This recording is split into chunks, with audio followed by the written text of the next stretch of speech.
explique déjà ici le contexte du travail. On a ce fichier qui contient, ce dossier qui contient des fichiers.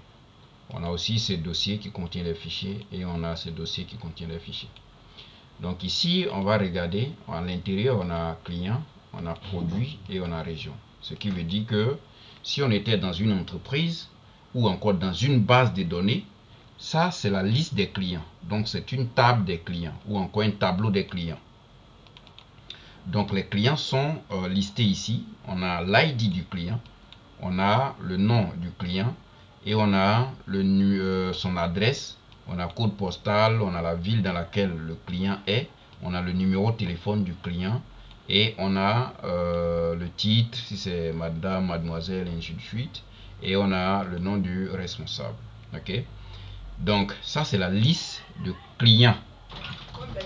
Et quand vous regardez dans la liste de clients, vous allez voir que normalement on a ici l'ID, donc il ne doit pas avoir de doublons à ce niveau.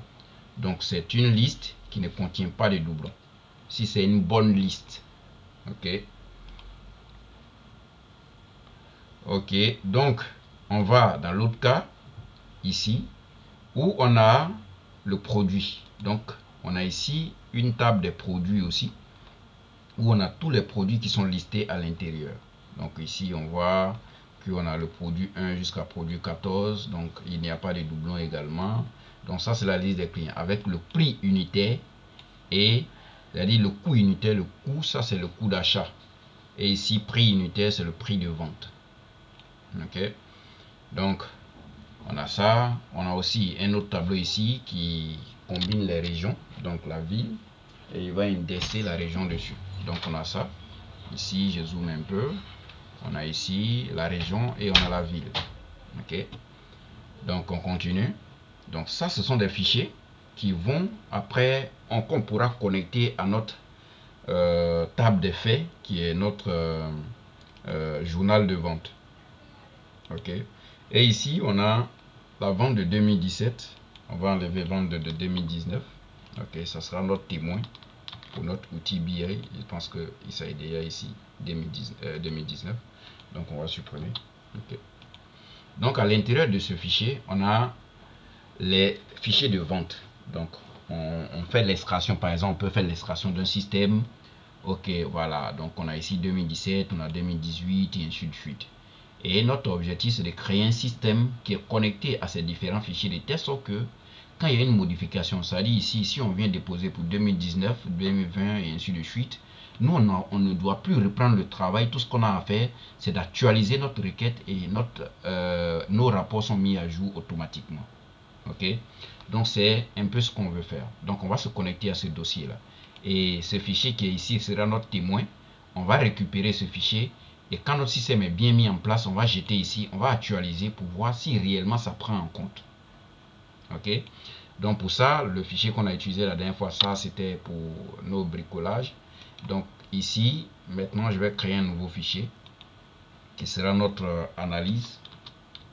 Ok, analyse. Ok, donc exactement, donc si vous faites extraction de ClickView régulièrement, voilà, et que vous faites généralement les mêmes types d'analyse dessus, ce que vous avez à faire c'est de mettre un système en place comme ça dans un fichier, de telle sorte que vous vous connectez au fichier, et si vous voulez vous pouvez laisser l'ancien fichier, mettre le nouveau fichier, ou encore enlever l'ancien fichier et mettre le nouveau fichier, faire votre analyse directement. Donc ça vous fait gagner énormément de temps. Tout ça avant on faisait avec VBA, donc on faisait avec des macros et ainsi de suite, mais tout ça aujourd'hui on fait en no code ou en low code. Voilà, donc j'ouvre mon fichier qui va me servir d'ETL et d'analyse de données. Donc j'ai mon fichier qui est là, qui est pour l'instant vide, il n'y a aucune requête. Donc pour voir la requête, si elle vient dans l'onglet données et je vois ici requête et connexion, vous allez voir que pour l'instant je n'ai rien comme requête. Voilà, donc ici c'est vide, zéro requête, donc je n'ai pas de requête pour l'instant, mais je vais utiliser, pardon,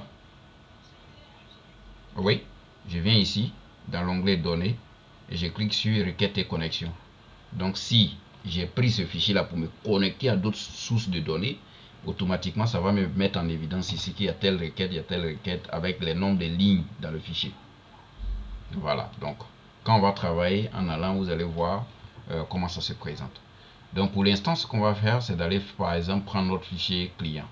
Ok, donc je vais venir dans l'onglet données, et comme le fichier que je m'avais prendre, c'est un fichier Excel, voilà. Si c'est un fichier CSV, on va prendre le connecteur de CSV, mais c'est un fichier Excel que je m'avais récupéré, donc je vais viendrai ici et fichier Excel. Ok, simplement, je clique dessus et j'attends. Il me montre déjà où est situé mon fichier Excel. Moi, c'est un peu loin, mais on va parcourir. Je viens dans Vis Data, je viens dans historique de formation. Je cherche Gertrude. Ok. Non. Ouais, Madame Kouakou. Allah. Madame Kouakou. Voilà. Madame Kouakou France. Voilà. C'est ça plutôt. J'étais dans un autre, j'étais dans autre dossier. Je forme aussi une autre dame sur le même process. C'est ça qui est resté dans ma tête. Moi, mes voix Geneviève, mais si on t'a dit Gertrude. Ok, donc c'est les mêmes fichiers qui sont à l'intérieur, donc il n'y a pas de problème. Donc là, je viens dans autre fichier et je vais récupérer client. Donc client, et je vais importer. Donc je le laisse mouliner.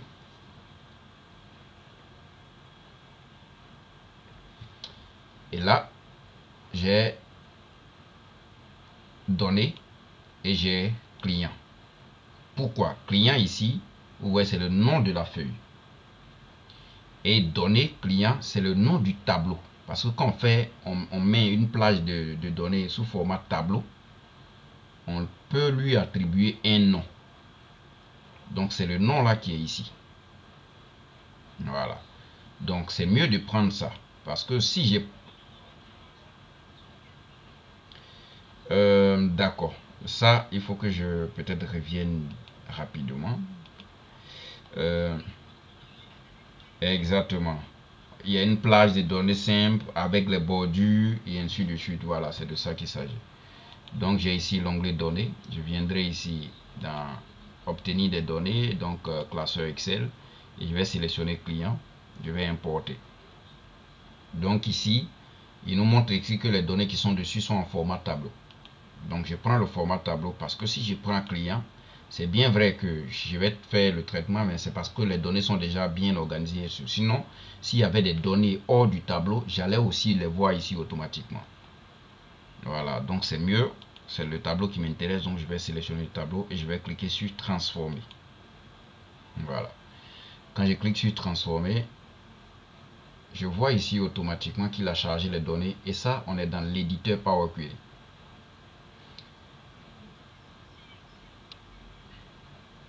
Oui.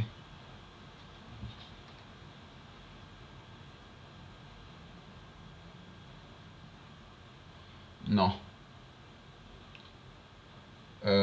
Quand on va importer un autre fichier, tu me fais signe, je vais te montrer cette partie.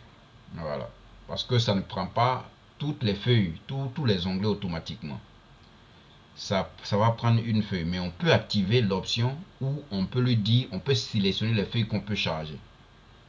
Mais quand on charge, une feuille devient une requête et non une seule base de données comme ce qu'on voit devant nous là.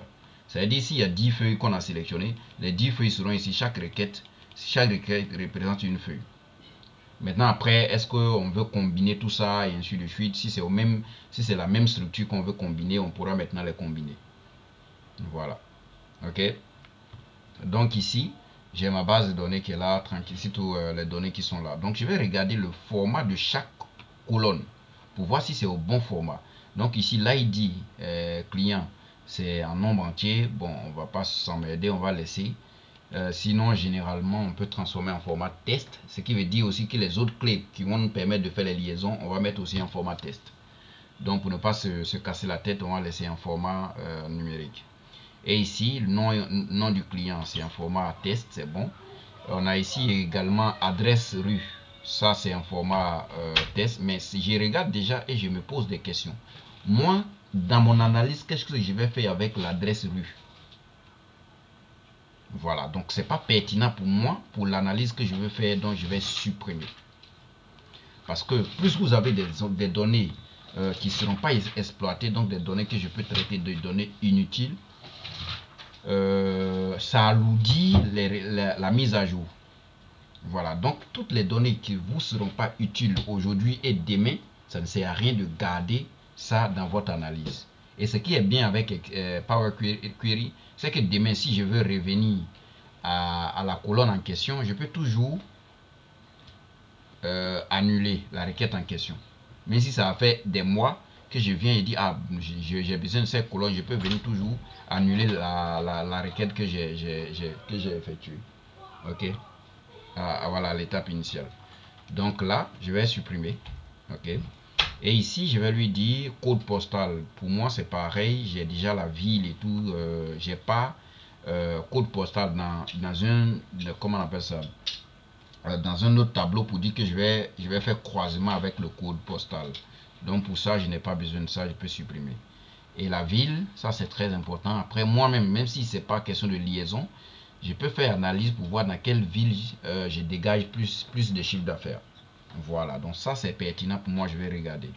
Numéro de téléphone, c'est pas pertinent pour moi parce que si j'ai besoin d'appeler un client, je vais dans CRM pour voir voilà, la liste des clients, je prends son numéro, je l'appelle. Je ne vais pas venir dans mon analyse pour chercher le numéro des clients, ça n'a pas de sens. Donc je vais supprimer. Et les titres, c'est important pour moi. Après, je peux voir c'est quel genre qui achète plus de produits avec moi, ainsi de suite, où il y a plus de feeling, voilà. Donc tout ça, c'est important. Le reste, c'est important pour moi, je peux garder. Donc là, maintenant, si c'est par exemple, dans l'analyse, je vais anonymiser certaines informations, nom et prénom, je peux les supprimer. Donc ça dépend, l'analyse, c'est vraiment, le traitement, ça dépend du contexte d'analyse. Ok, donc c'est pas parce que j'ai supprimé par exemple le numéro de téléphone chez moi que demain vous allez supprimer chez vous. Par exemple, s'il n'y avait pas de clé, pour identifier un client de manière unique, je pouvais garder le numéro de téléphone comme clé qui va me permettre peut-être de faire des liaisons en fonction de voilà de l'analyse. Voilà, donc c'est vraiment voilà, c'est en fonction de, c'est pour ça qu'il faut bien comprendre les données qu'on va manipuler pour vraiment faire une très bonne analyse. Ok, donc quand je fais ça, je regarde et je vois ici, je regarde bien, je vois que le nom de ma requête, je vais changer, je vais pas garder données clients, je peux lui dire plutôt la table client, donc je vais mettre tes clients. Ok, je vais mettre tes clients pour une bonne gestion, donc tes clients, je mets SA client. Ok, attention, S à client et je tape entrée et voilà le nom de ma requête. Désormais la table s'appelle tes clients, donc j'ai utilisé underscore ici, vous pouvez même séparer, il n'y a pas de problème. Ok, donc tout ce qu'on a fait ici est enregistré et si je veux voir le code, je vais venir ici dans éditeur avancé et c'est ce genre de code là, mais cette fois-ci c'est langage M, mais avant on faisait avec Visual Basic. Ok, pour supprimer des colonnes, ajouter des colonnes et tout ce qui va avec. Ok, donc nous, cette table-là est propre. Donc on va charger. Mais cette fois-ci, comme nous, on veut faire une analyse qui est basée sur plusieurs tableaux, ce qu'on va faire, on ne va pas charger directement dans Excel, mais on va charger dans Power Pivot pour faire la modélisation.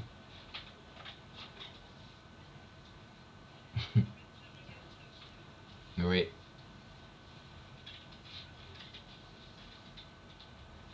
d'accord. Donc ça, c'est très important. On pouvait directement charger dans une feuille Excel. Mais ce qui veut dire, imagine que on a 1 million de lignes ou encore 2 millions de lignes. Les 2 millions de lignes, on ne peut pas charger directement dans Excel. Puisque Excel, la limite, c'est 1 048 000 lignes.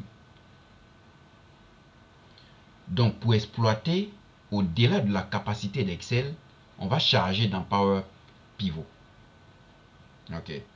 Et encore, si je dois faire une analyse qui est basée sur plusieurs tableaux, généralement, on fait nos TCD sur un seul tableau. Notre TCD est basé sur un seul tableau, mais nous, maintenant, l'analyse qu'on veut faire là, c'est un TCD qui est basé sur la table client, sur la table vente, sur la table, comment on appelle ça, région, et ainsi de suite. Donc, on pourra appeler les colonnes dans n'importe quel tableau et puis faire notre analyse sans problème. Voilà pourquoi, quand on finit notre traitement de données avec Power Query, on va les stocker dans Power Pivot. Voilà. Et quand on sera dans Power Pivot, vous allez voir les manipulations qui sont possibles aussi dans Power Pivot.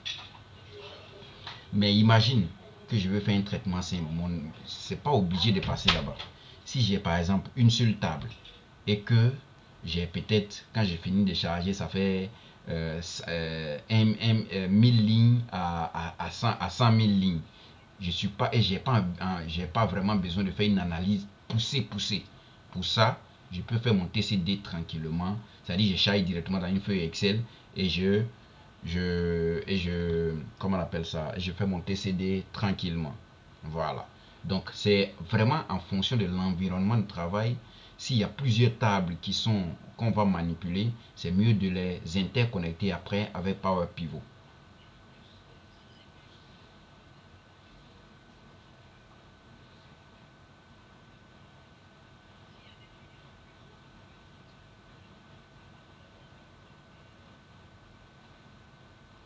Effectivement.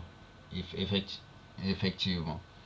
Donc, les lignes d'Excel, c'est 1 048 000. Donc, c'est beaucoup quand même. Mais, si on se projette et qu'on va cumuler plusieurs années et qu'on sait qu'à la longue, on peut atteindre ou dépasser les 1 048 000 lignes, c'est mieux de déjà, c'est comme ça m'a rattrapé. J'ai fait des analyses qui sont basées sur quelques lignes et au fur et à mesure, c'est allé très vite. Pourtant, c'était des TCD simples. Je chargeais directement dans une feuille Excel. Mais aujourd'hui, non, la semaine passée, j'étais obligé de reprendre mon travail puisque je suis au-delà maintenant de 1 048 000 lignes. Donc, j'étais obligé de charger dans Power Pivot et à partir de Power Pivot maintenant faire mes TCD. Et là maintenant, même si j'arrive à 2 millions de lignes, 3 millions de lignes, j'ai pas de problème. Voilà. OK. Donc pour ça, je vais cliquer ici sur dans l'onglet accueil, je vais venir ici fermer et charger. OK. Et dans fermer et charger, j'ai fermé et chargé. Quand vous cliquez ça, ça charge directement dans une feuille Excel, comme ce qu'on a vu la dernière fois. Et ici, on va voir fermer et charger dans. Donc, si je clique dessus, il va me poser des questions. Donc, dans cette boîte de dialogue, tableau, ça veut dire que je vais charger directement dans une feuille Excel. Donc, ça, c'est pas l'option qu'on va utiliser. Je peux directement faire mon TCD qui est connecté directement à Power Query. Donc, les données de Power Query. Donc, je peux faire aussi des graphiques qui sont directement connectés aux données de Power Query. Mais nous, on ne veut pas tout ça. On veut créer la connexion et on veut ajouter au modèle de données. Ça veut dire ajouter à Power Pivot. Voilà. Donc, une fois j'ai dit, je crée la connexion et j'ajoute au modèle de données, je clique sur OK. Et vous allez voir, il va charger la requête ici. Voilà la requête, il a mis le nom. Il va charger, il va me donner le nombre de lignes. Voilà. Donc ici, il me donne le nombre de lignes. C'est parfait. Et il a chargé dans Power Pivot. Donc Power Pivot, pour visualiser chez vous, vous venez dans l'onglet Données et vous allez voir l'onglet vert qui est là, surtout la fonctionnalité qui est là. Donc l'icône qui est là, je clique dessus et je dis gérer. Ouais, et vous allez voir que voilà, client là qui est venu se positionner ici. Voilà. Donc les nombres de colonnes et ainsi de suite, tout est parfait, tout est là. Donc ça nous attend maintenant pour la modélisation. Donc on va fermer pour l'instant. Et il faut aussi afficher pour vraiment exploiter Power Pivot bien, il faut activer l'onglet ici si ce n'est pas encore fait chez vous. Voilà, exactement. Donc ici, ça va nous permettre de créer des mesures, donc des KPI avancés. On pourra les créer ici facilement et ainsi de suite. OK? Voilà. Donc, je peux, de mon côté, aller charger les autres tables. Donc, c'est le même process. Je viendrai ici. Je viens à partir d'un fichier, donc toujours Excel. Si le deuxième fichier que je veux, si c'était un fichier PDF, j'allais venir sur PDF. Si c'était 10 ans, j'allais venir ainsi de suite. Donc, ce sont des connecteurs. Donc, je viens ici à partir d'un fichier Excel. Je vais prendre maintenant cette fois-ci produit et je vais importer. Okay. Ce qui veut dire que les tables que ici, voilà où je voulais vous montrer de suite. Si j'avais plusieurs onglets dans une feuille, je vais cliquer ici, sélectionner plusieurs éléments et j'allais cocher les feuilles que je veux. Voilà. Mais chaque feuille sera une requête. Donc le traitement sera à part. Voilà, mais dans le même classeur. Voilà. Et ici, moi, c'est celui-là qui m'intéresse. Je regarde, ça me convient et je vais cliquer sur transformer.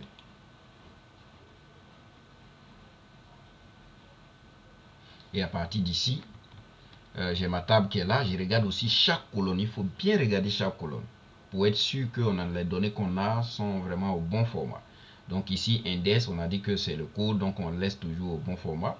Donc ici, pour ne pas nous mélanger devant là-bas, on va changer le nom de la colonne. On peut appeler ID client. Voilà. Donc ID client, on va mettre underscore ici. Voilà. ID client, je tape entrée. Et c'est bon. Donc ici, ID client, là, tout le monde sait que c'est ID client. Et ici, le nom du produit. Non, c'est pas ID client, c'est plutôt ID produit. On est dans produit. Donc c'est ID produit. Voilà, code produit. Voilà. Voilà. Ouais, exactement. Donc ici, il y a la catégorie du produit, il y a sous-catégorie de produit, il y a coût unitaire et il y a prix unitaire. Donc je suis pas parfait, je suis tout à fait d'accord. Voilà. Donc coût unitaire, pour ne pas que ça se mélange dans ma tête, coût unitaire, prix unitaire, non, oui, on peut mettre en monétaire et autres, mais ce que je veux faire déjà, c'est que coût unitaire, est-ce que c'est explicite pour nous? On dit coût d'achat. Coût d'achat. J'ai mon téléphone qui sonne. Ok, après je vais décocher ça. Donc ici, on a coût d'achat. Ça sera très explicite pour nous tous. Donc, coût d'achat. Coût achat. Et ici, prix vente.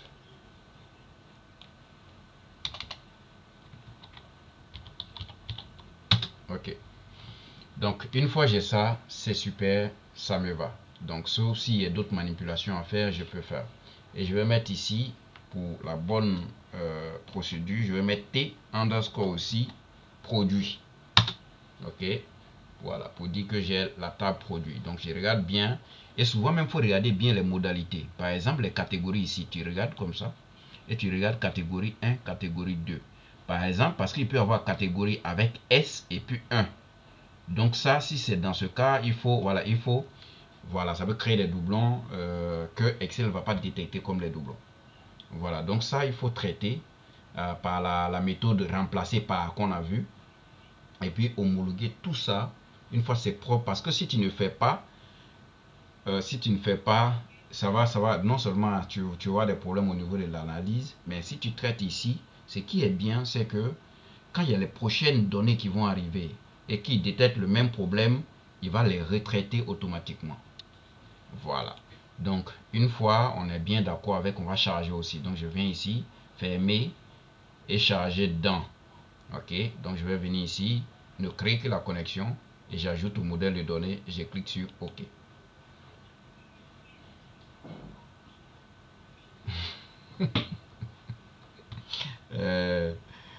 En tout cas.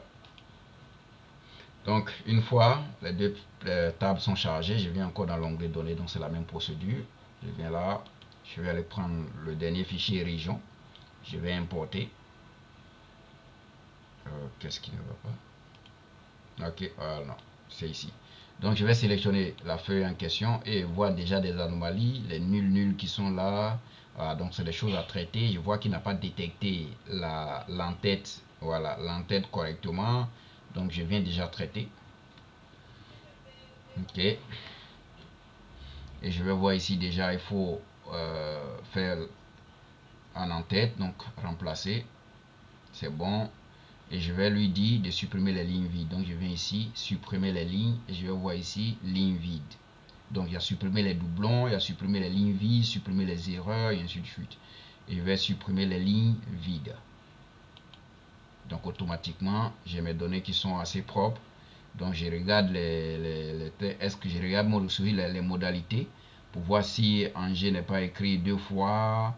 Voilà, Lyon n'est pas écrit, il n'y a pas Lyon avec I et puis Lyon avec Y. Voilà, donc on vérifie bien mes données. Une fois je suis d'accord avec, il n'y a pas de problème. Ok. s'il y a des anomalies, je les retraite avant de les charger. Ok, donc ici on va appeler T région.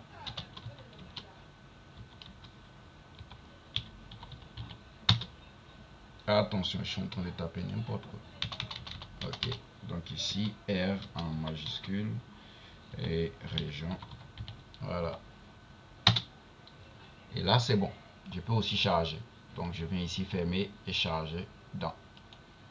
Je vais envoyer aussi dans ne créer que la connexion, ajouter au modèle de données et je clique sur OK. C'est bon, il a chargé aussi.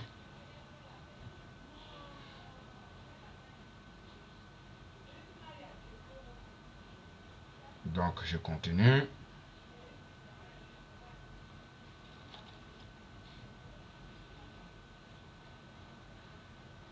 Ok, donc là, ce que je vais faire maintenant, je vais aller, cette fois-ci, j'ai chargé tous les fichiers qui sont ici.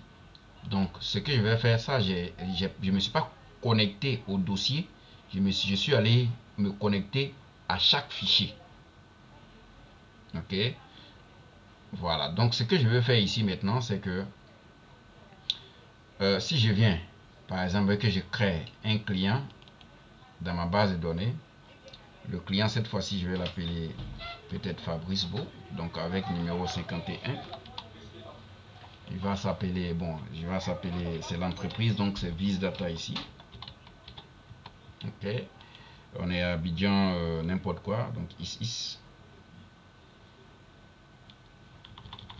Ok, donc ici, on va mettre quelque chose.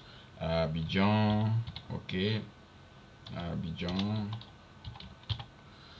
Ok, et ici le numéro de téléphone, on s'en fout, on va mettre attention, ils sont en train de faire n'importe quoi aussi. Voilà, donc numéro de téléphone ici, ok, voilà, et monsieur bien sûr, point, voilà, attention, et ici on va mettre Fabrice Beau ici, B-O-H. Ok, donc si je fais ça et que j'enregistre, je viens là, tout ce que j'ai à faire, pour l'instant le client est à 50. Voilà, donc je peux venir ici et actualiser tout, ou je viens sur la requête ici et puis je clique sur actualiser. Donc il s'en va, il se connecte, je ne sais pas pourquoi il n'a pas vu. Est-ce que attention, est-ce qu'on a fait dans client? Attends, c'est bien. Attends, est-ce que non, je suis dans un autre fichier. Tu me fais quoi? On peut passer quelqu'un comme ça. Donc je vais sélectionner la ligne. Voilà, et puis on va aller. Là, je viens dans Madame Kwaku. Voilà, ça c'est bon. Est-ce que j'ai pris ça où? Oui. Ici, je viens dans autre fichier, vent client. Bon, il dit le connecter. Ouais, est-ce que c'est Power Query qui est ouvert? Ah oui, l'autre est ouvert. Bon, on va fermer pour l'instant.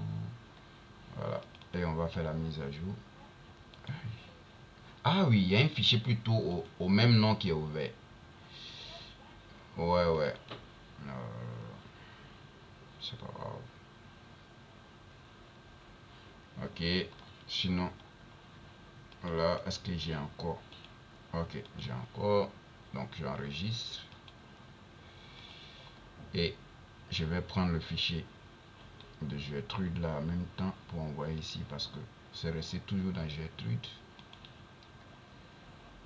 Ok, donc notre dossier analyse et traitement c'est ici. Donc je vais couper. Le fichier de traitement on peut déplacer.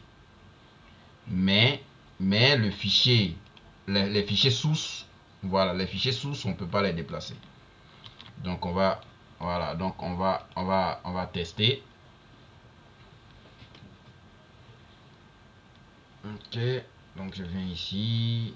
Ok, donc je viens dans l'onglet données, je vais activer mes requêtes. Donc j'active mes requêtes. Ok. Ah, ok. Donc, client ici est à 50. Donc, j'ai la possibilité de passer ici, actualiser tout. Mais comme les autres, je n'ai pas les toucher, je vais venir juste actualiser client. Et désormais, il a déjà détecté, voilà, un client. Donc, ce qui veut...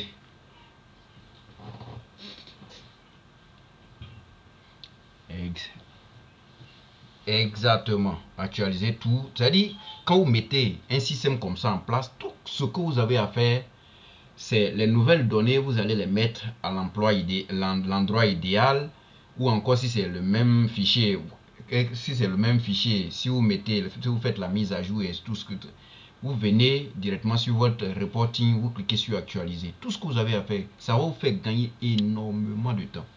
Voilà. Donc les mêmes TCD que vous faites chaque jour, c'est pas ce que vous allez faire. Vous allez juste cliquer sur un bouton et puis le tout est joué. Donc voilà.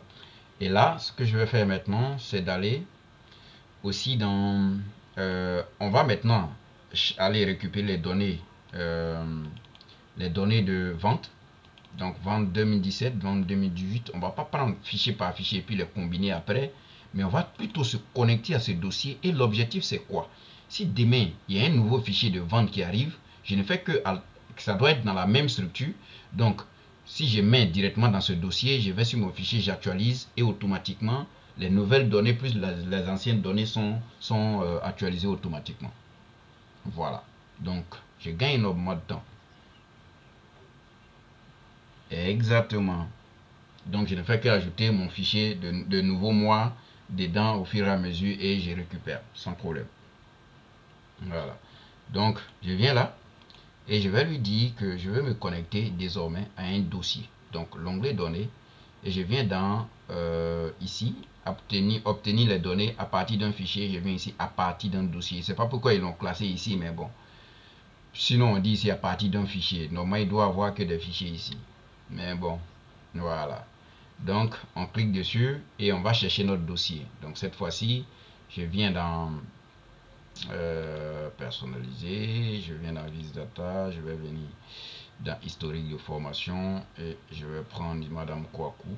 Ok, et je vais prendre là, je me connecte à ce dossier. Ok, et j'ouvre. Et me dit automatiquement que dans le dossier, il a détecté deux fichiers. Donc le fichier de 2017 et le fichier de 2018. Je lui dis, super, tu es trop intelligent.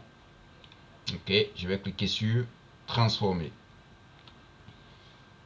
Et il a combiné les deux fichiers. Ici, il a détecté d'abord. Ok, donc nous, ce qu'on va faire, c'est qu'on va lui dire c'est très bon, mais nous, ce qu'on veut, c'est pas de nous montrer les fichiers, mais on va cliquer sur ici, combiner les fichiers. Donc, on va cliquer dessus. Et quand on clique dessus, automatiquement, il va nous montrer les données qui se trouvent dans les différents fichiers. Voilà. Donc, il nous demande ici, quelle feuille vous voulez combiner. Ça, c'est très important. Quelle feuille vous voulez combiner. Donc, moi, c'est parce que je ne suis pas passé où je devrais passer. Donc, voilà, c'est pour ça qu'on revient ici. Ok. Sinon, voilà ce qui devait se passer. Je ne sais pas si je peux. Il a déjà envoyé la requête. Je vais supprimer la requête et puis on va reprendre. Voilà. Pour nous éviter trop de questions. Donc je viens, je ferme, je conserve et je viens ici dans l'onglet données. Ok, à partir d'un dossier. Et cette fois-ci, je me connecte au dossier. J'ouvre. Et il me montre ici les deux fichiers en question. Donc si on avait 100 fichiers, il allait montrer les 100 fichiers. Voilà l'avantage. Au lieu de faire copier-coller en un point fini. Donc si vous avez 100 fichiers, vous pouvez vous connecter à ces 100 fichiers. Imagine que vous avez, chaque fichier, il y a par exemple 500 000 lignes, 500 000 lignes, 500 000 lignes. Donc 100 fichiers, ça vous fait beaucoup. Et ça peut plus tenir normalement dans un classeur. Voilà. Donc pour ça, on pourra gérer facilement avec, non seulement avec Power Query, et faire une analyse poussée avec Power Pivot. Donc ce qu'on va faire ici, au lieu de cliquer sur transformer directement, on va lui dire plutôt combiner et transformer. Donc il fait tout en même temps pour nous. Donc ici combiner, on va voir combiner et transformer. Donc je clique dessus et je patiente.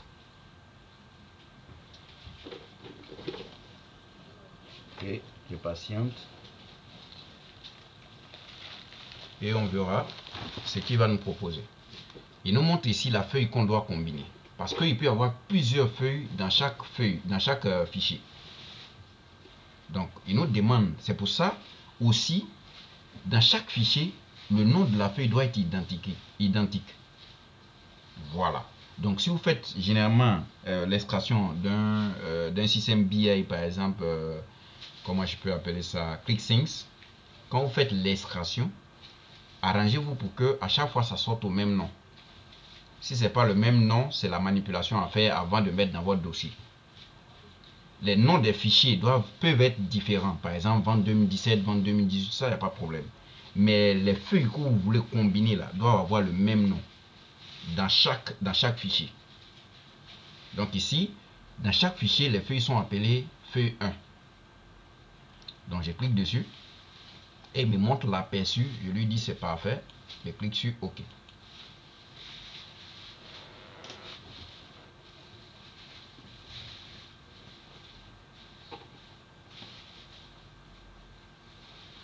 Donc ici, il va nous montrer ici que voilà la source. Donc il me donne ici les noms des fichiers. Donc je vais cliquer ici. Pour l'instant, on voit un seul nom. Donc je vais cliquer. Voilà, donc on va cliquer ici charger plus. Donc quand je clique dessus, vous voyez, il me montre les deux noms. S'il y avait 100 fichiers, il allait donner la liste des 100 fichiers. Donc en fonction du volume, du nombre de lignes, il peut prendre un peu de temps pour afficher. Voilà. Donc je lui dis c'est parfait, j'ai mes deux fichiers qui sont dans un seul tableau maintenant, donc c'est parfait. Donc OK. Et je regarde, est-ce que le nom qui est là, c'est pertinent pour moi? Si c'est pas pertinent pour moi, je peux supprimer. Mais si je veux laisser pour les vérifications futures, je peux le garder. Et ici, j'ai le code qui est là. Voilà, donc code, il a fait. C'est ce qui veut dire aussi que les entêtes de colonne doivent être identiques. Voilà, à chaque fois. S'il y a une différence, il va transposer ici comme une autre colonne. Exactement. Voilà. Parfois, ça peut ne pas être rangé de la même manière, mais les noms là doivent être la même, voilà, les mêmes choses. Voilà. Donc, on a ici la date, commande qui est en bon format date, donc on n'a pas de manipulation à faire. En bon format date, bon, j'ai pris un cas qui est easy quand même. Voilà, donc ici, on va vérifier au niveau des canaux plutôt. On va vérifier est-ce qu'il n'y a pas de. Voilà, donc on a détaillant qui est écrit une fois, export écrit une fois, grossiste c'est écrit une fois. Donc il n'y a pas d'anomalie ici. S'il y avait une anomalie, on devrait traiter avant de passer à l'analyse. Ok. Donc ici, je regarde l'ID produit. Donc on a la table produit avec ID. Donc voilà, ID produit. Donc ça va nous permettre qu'on appelle ça, créer une liaison entre la table produit et la table vente pour pouvoir afficher le nom de l'entreprise qui a acheté le produit.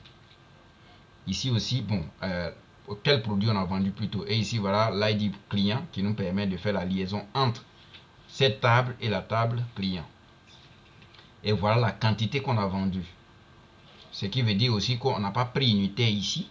Donc si on veut prix unitaire, on va aller chercher le produit, on va venir afficher prix unitaire. Voilà. Donc c'est tout ce travail là qu'on va faire plus tard avec le langage DAS dans Power Pivot. Est-ce que c'est clair? Donc une fois les données sont assez pertinentes pour moi, je vais, pour l'instant, moi personnellement, c'est pas sûr que j'ai. Mais bon, après on va faire analyse, on va faire TCD avec ça et voilà pour visualiser. Donc il n'y a pas de problème. Donc chaque ligne ici est identifiée par son fichier. Voilà. Donc on peut dire ici, bon, par exemple, is.is ICLS qui est devant là, nous on veut enlever. On sait que c'est le fichier Excel, mais on s'en fout. Ok, donc je vais venir là, je vais dire remplacer par et je vais lui dire si tu vois point ICLS X et ici Power Query respecte la casse. ça veut dire quoi? Ça veut dire que ici, ICLSX est écrit en minuscule.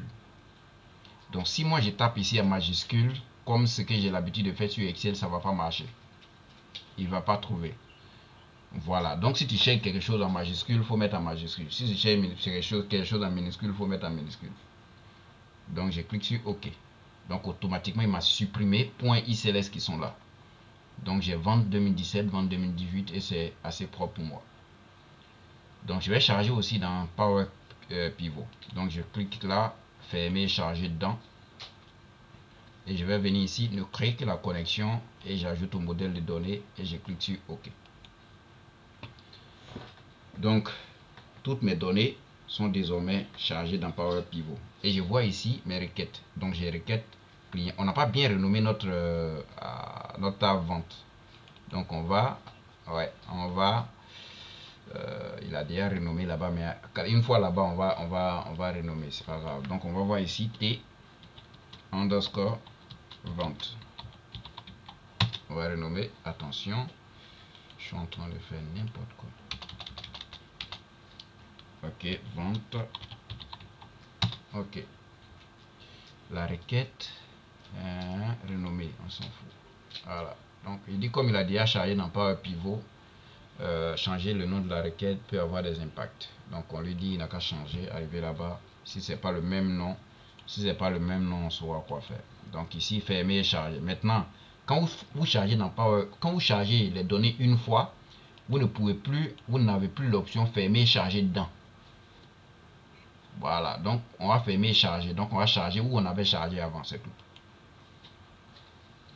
Voilà, donc ici, pour chaque requête, il va donner le nombre de lignes. Client, il dit 51.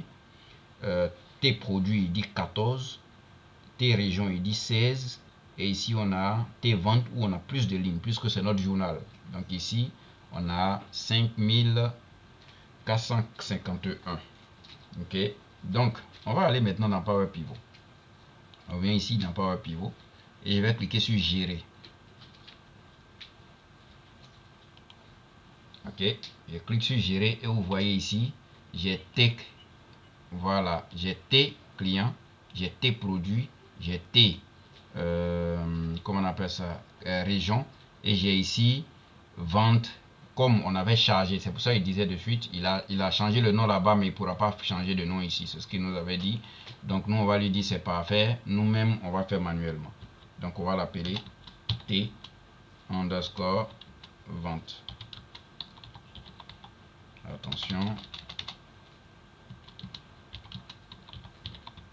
Ok. Et je valide. La requête a été créée, modifiée. Il veut même plus même. C'est ça son problème. Ok.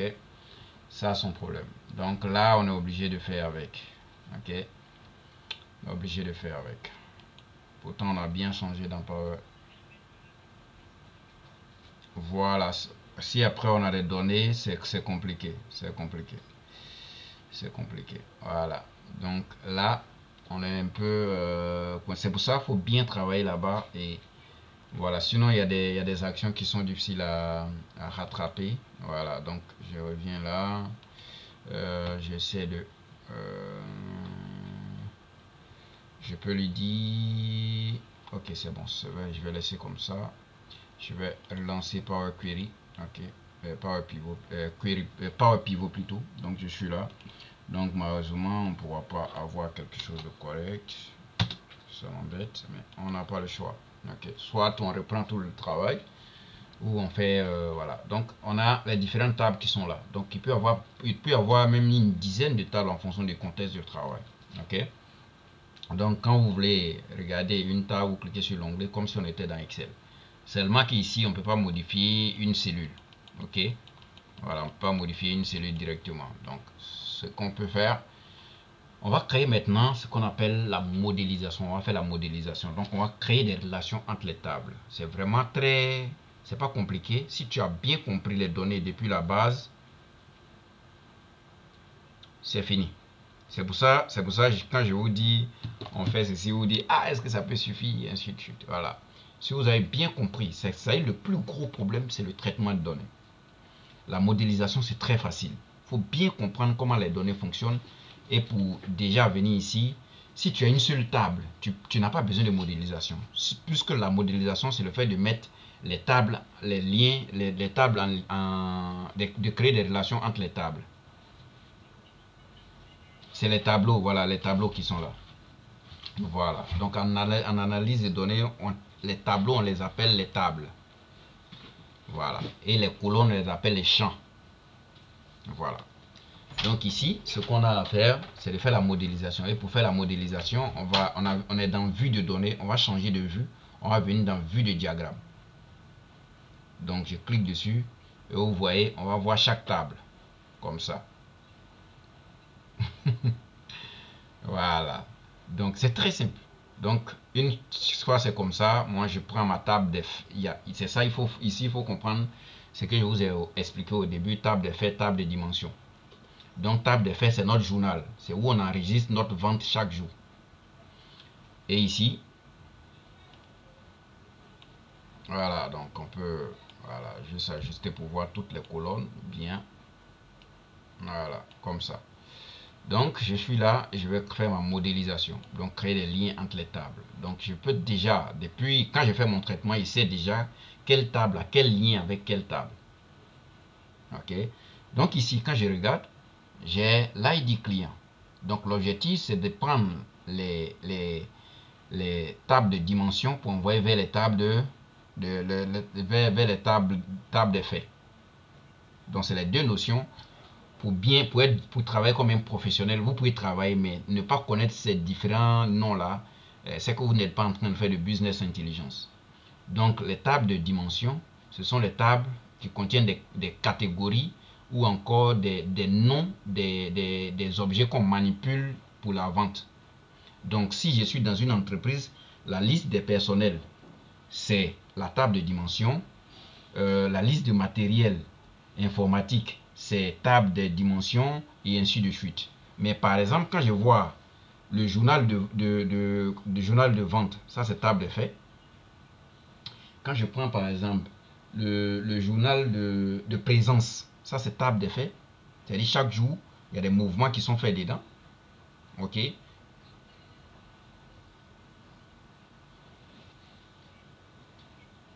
Et exactement. C'est ce qui ne bouge pas tout le temps. Voilà. Qui change, généralement, même chaque jour, ça change. Voilà. Voilà. Donc ici, on va créer ici ce qu'on appelle des liaisons.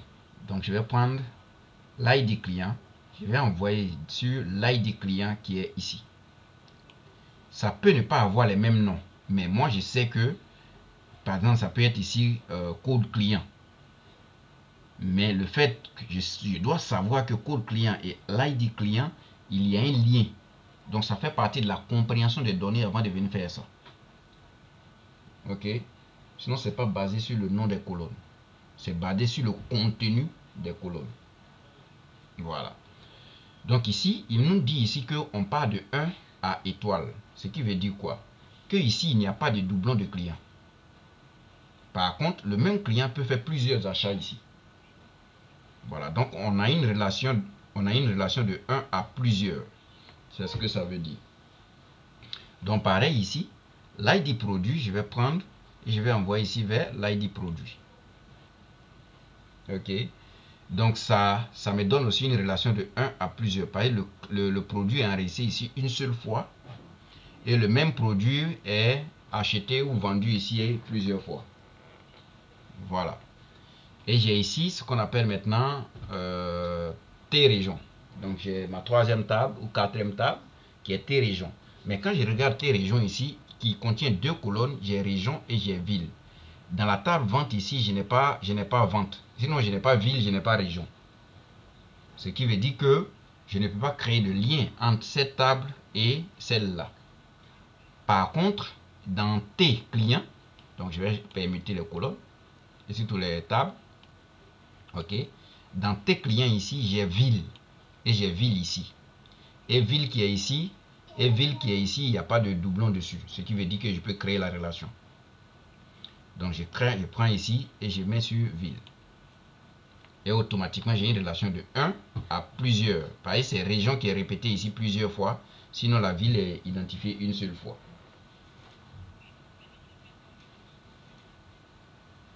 Entre ville et ville, non. Entre ville et ville. Non. Quand vous indexez comme ça, la relation, vous voyez qu'il a mis ville ici. Il a mis ville ici en surbrillance. Et l'autre ville aussi, il a mis en surbrillance. Donc, c'est les deux colonnes qu'il a utilisées. Donc, quand il vient ici sur l'autre requête, tu vois, les colonnes qui sont identifiées sont les colonnes, voilà, qui sont en liaison. Voilà. Non, non, non, non. Ok. Une fois vous avez fait ça, c'est fini. La modélisation est finie. Voilà. Donc la modélisation, c'est le fait de mettre des différentes tables entre les religions, en relation. Ce qui veut dire que moi, je peux dire ici région et je peux dire il y a combien de quantités qui sont vendues. Voilà. Or, dans TCD classique, c'est pas possible.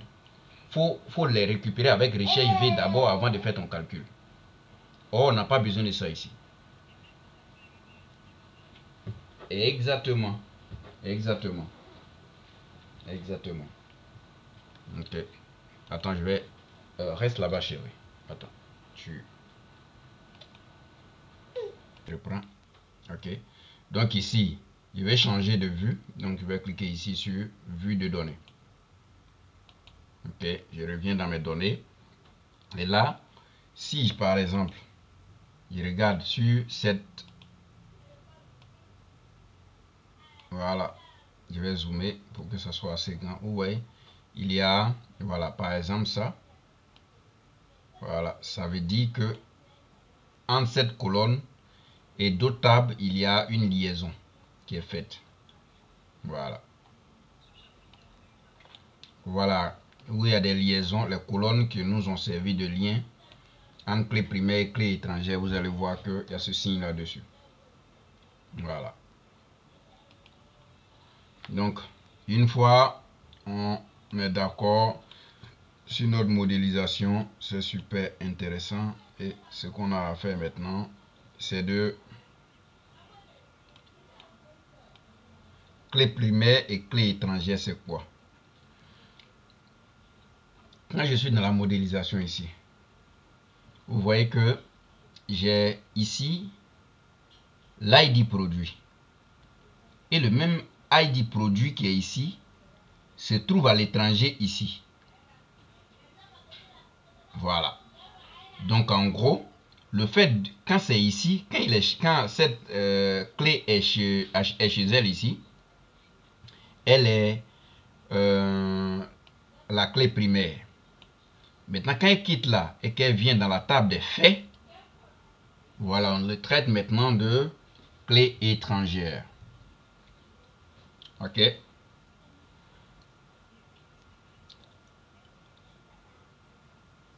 Exactement. Donc ici, on a clé primaire, ici, ID client. Et quand on est ici, ça devient une clé étrangère.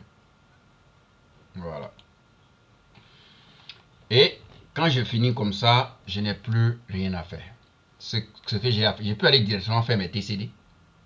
Comme je peux aussi calculer les différents KPI. Voilà. Donc, c'est comme on crée des KPI que nous allons voir dans la suite. Mais déjà, avec la modélisation qu'on a faite, imaginez qu'on n'a pas de relation entre ça. Je vais supprimer cette relation-là. Ok, j'ai fait clic droit dessus, je clique sur supprimer. Ok, donc il n'y a plus de relation entre cette table et celle-là. Maintenant, imagine que je veux faire une analyse où je vais utiliser région et quantité vendue. Ok, donc pour ça, je viens dans la vue de données, je vais cliquer ici sur tableau croisé dynamique. Ok, et je vais cliquer sur OK. Donc, j'ai créé une nouvelle feuille. Vous voyez, mes bases de données sont là. Donc, les différentes tables sont là. Voilà. Donc, non. Les bases de données, les tables sont là. Et à l'intérieur de chaque table, il y a des champs. Voilà. Donc, à l'intérieur de chaque table, on a des champs ou des colonnes. Voilà. Donc, par exemple, moi, ce que je vais faire, c'est de calculer, prendre ici région. Donc, je vais prendre région, sachant qu'il n'y a pas de relation. OK. Donc, j'ai la liste des régions ici. Et je vais prendre ici dans quantité, surtout dans la table vente. OK. Je vais venir ici, je vais prendre, attention, je vais venir ici et prendre quantité.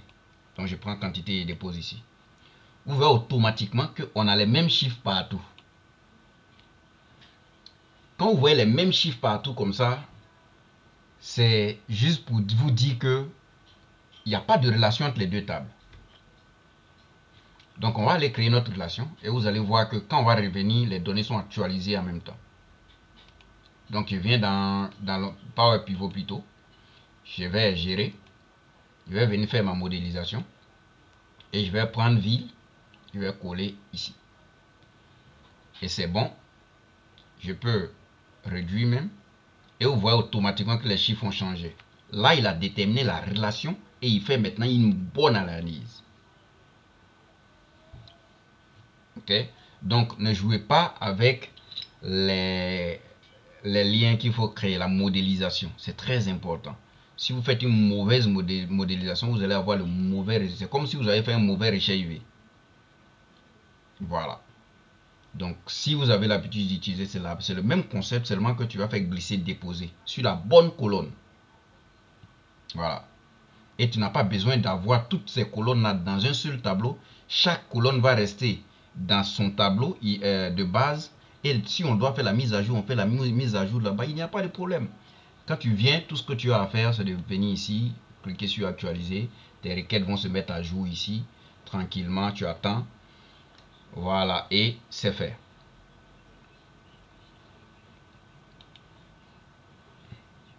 Ok, donc ici, on avait région, on avait, comment on appelle ça? On avait région, on avait quantité. Voilà. Voilà. Attention. La relation. Attends. J'ai pas fait la relation. Qu'est-ce qui s'est passé? Aïe, c'est pas fermé.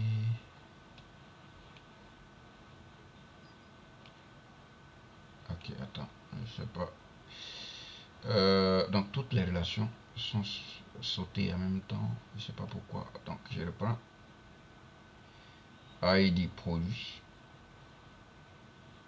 Euh, ID produit. Ici ID client. Et ville, ça c'est bon. Donc j'enregistre. Et je ferme ça. Voilà. Ok. Normalement, ça ne devait pas causer problème. Je ne sais pas pourquoi il fait. Je vais actualiser à nouveau pour voir. Et venir ici actualiser encore pour voir s'il fait la même bêtise ou s'il obéit maintenant. Voilà. Normalement, c'est bon. Attends, il n'a pas encore fini. Voilà. Normalement, c'est bon. Donc là, les requêtes sont à jour. Donc, ce que je vais faire quelques TCD et aller tester. Ok. Donc, par exemple, ça, je vais copier le même TCD. Parce que ce qui est un peu embêtant avec quand les données sont dans Power Pivot, tu ne vas pas dans la base de données directement. Donc, soit tu viens ici, Power Pivot, tu vas venir dans Gérer, ok, et tu vas cliquer maintenant ici, Tableau croisé dynamique. Ou encore, tu peux rester ici, et puis lui dire Insertion, Tableau croisé dynamique, et tu vas voir ici à partir d'un modèle de données. Donc, c'est comme si on disait à partir de Power Pivot. Donc je clique dessus et il va me dire tu veux faire où. Je vais dire ici, il faut faire juste en bas ici. Je clique sur OK. Donc il me donne la possibilité de créer tableau croisé dynamique. Donc ce que je veux faire ici, les fichiers. Donc on était dans vente plutôt. Dans vente. Ah, il a bien renommé maintenant, c'est bon. Il a mis T vente. Voilà, c'est pour ça il avait annulé. Voilà, donc il a bien fait, c'est bon. Donc à ce niveau, tout ce que j'ai à faire, c'est de prendre ici source. Donc je vais prendre source ici pour voir les fichiers que je manipule. Ok. Et je vais voir la quantité qui a été vendue. Ok. Donc ici, on est pratiquement. Donc ici, par exemple, si je veux faire la quantité, je dois venir ici, faire mon formatage. Et dans chaque TCD, c'est ce que je dois faire. Voilà pourquoi il faut créer des mesures. De telle sorte que tout ça, c'est déjà automatisé. Mais si tu utilises 10 TCD, quand tu vas déposer la mesure dedans, le formatage, tout ça, c'est fait déjà au préalable. Donc, tu gagnes énormément de temps. Oui, on va voir dans cette formation. Voilà. Donc, une fois, c'est bien clair comme ça, je vais aller maintenant déposer mon fichier de 2019 dans le dossier et venir simplement actualiser ici pour voir si ça prend réellement en compte. Ok. Donc, je viens là. Je vais prendre le fichier de 2019. Je vais jeter ici. Simplement. Ok. Une fois ça devient vert, comme c'est dans Drive, donc c'est bon. Donc, je sors de mon dossier. Je ferme ça. Tout ce que j'ai à faire, c'est de actualiser. Donc, je viens dans l'onglet données. Je vais cliquer ici, actualiser tout. Et j'attends.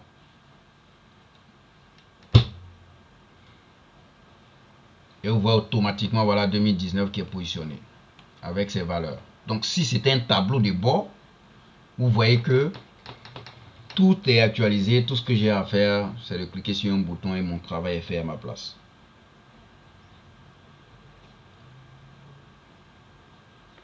Donc, que ce soit les données que vous récupérez des CRM, que ce soit les données que vous récupérez en tout cas d'un outil BI et ainsi de suite. Voilà, vous faites votre connexion via le dossier. Donc, vous faites au début, vous allez trimer pour mettre votre process en marche. Mais une fois le process est en marche, c'est fini. Sauf si on change le modèle de fichier et ainsi de suite. Sinon, tant que c'est le même modèle de fichier, même s'il y a des colonnes supplémentaires, il n'y a pas de problème. Il n'y a pas de problème. Voilà. Mais non, seulement que les colonnes sur lesquelles vous avez travaillé avant, il faudrait que les mêmes colonnes existent. Voilà. Et effectivement, c'est ça. Et voilà comment on peut mettre un système de business intelligence en place sans vraiment se casser la tête. Voilà. Donc, ce que je vous recommande de faire, c'est qu'on va s'arrêter là ce soir. Vous allez reprendre tout ce qu'on a fait jusqu'ici. Et après, ce qu'on va faire, la prochaine session, c'est de créer des mesures. Voilà, créer des mesures. Et on va créer des TCD, on va faire un tableau de bord et c'est fini. Le reste, c'est des questions. Si vous avez des questions, des petits trucs à faire, on pourra le faire sans problème.